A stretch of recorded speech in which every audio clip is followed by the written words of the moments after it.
It is in his vision of a superior Singapore that Lee has revealed to the rest of the world probably the most controversial, if not indeed unacceptable, of his beliefs. People, he maintains, are not supposed to be equal. The human being is an unequal creature. This is a fact. And we start off with a proposition. All great religions, all great movements, all great political ideologies say, let us make the human being as equal as possible. In fact, he is not equal, never will be. We had to lock up people without trial, whether they are communists, whether they are language chauvinists or religious extremists. If you don't do that, the country would be in ruins today. We allow American journalists in Singapore in order to report Singapore to their fellow countrymen. We allow their newspapers to sell in Singapore so that we can know what foreigners are reading about us. But we cannot allow them to assume a role in Singapore that the American media plays in America, that of invigilator, adversary, and inquisitor of the administration. Why do you have so little faith in the ability of your people, so well educated, to make intelligent judgments on diversity of ideas on competing news? I have been in office for now 29 years. I have won 7 general elections since my first in 1959.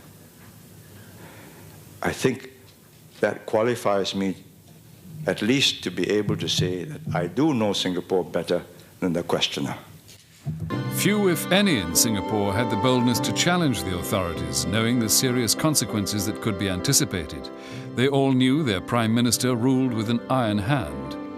Whoever governs Singapore must have that iron in him, or give it up. This is not a game of cards. This is your life and mine. I've spent a whole lifetime building this. And as long as I'm in charge, nobody's going to knock it down. So people always said that you are using the libel laws to threaten your political rivals. The same laws apply to me. Nobody has ever sued me for libel because I do not defame my enemies. He has never lost a case in Singapore, you know. And he has commenced something like, more than 20 odd cases, and he has won in every one of them. Now let's stop and pause. How is it possible? What are our priorities? First, the welfare, the survival of the people. Then, the democratic norms and processes, which from time to time we have to suspend. To Lee, public opinion polls are not worth a bean. His philosophy is that the nation's leaders should never dance to the public's tune. I ignore polling as a method of government. I think that shows a certain weakness of mind, an inability to chart a course. Whichever way the wind blows, whichever way the media encourages the people to go, you follow. You're not a leader. In America and Britain, or any other country that shares their principles of democracy and freedom, political leaders are constant subjects of caricature and satire, and most are wise enough not to take offense. But not in Singapore. Lee insists that leaders in Asia should be accorded respect. If you keep on mocking your leader and poking fun at him every day, and he has no right of reply, it is very difficult for him to command your respect.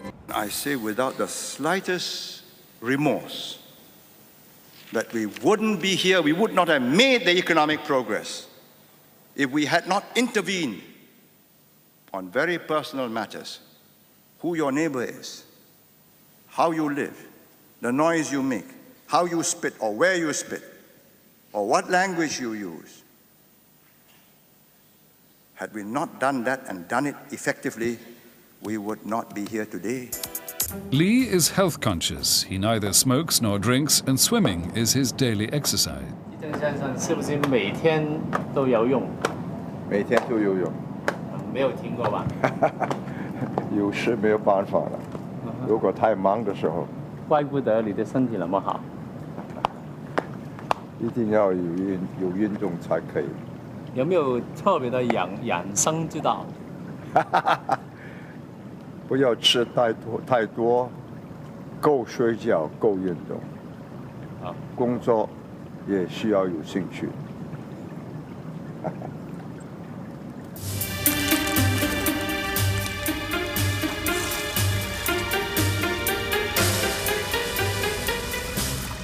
It was indeed the Lee who took cleanliness and health seriously, who set about transforming the unsightly Singapore of old into the Singapore that's known as the clean garden city of today.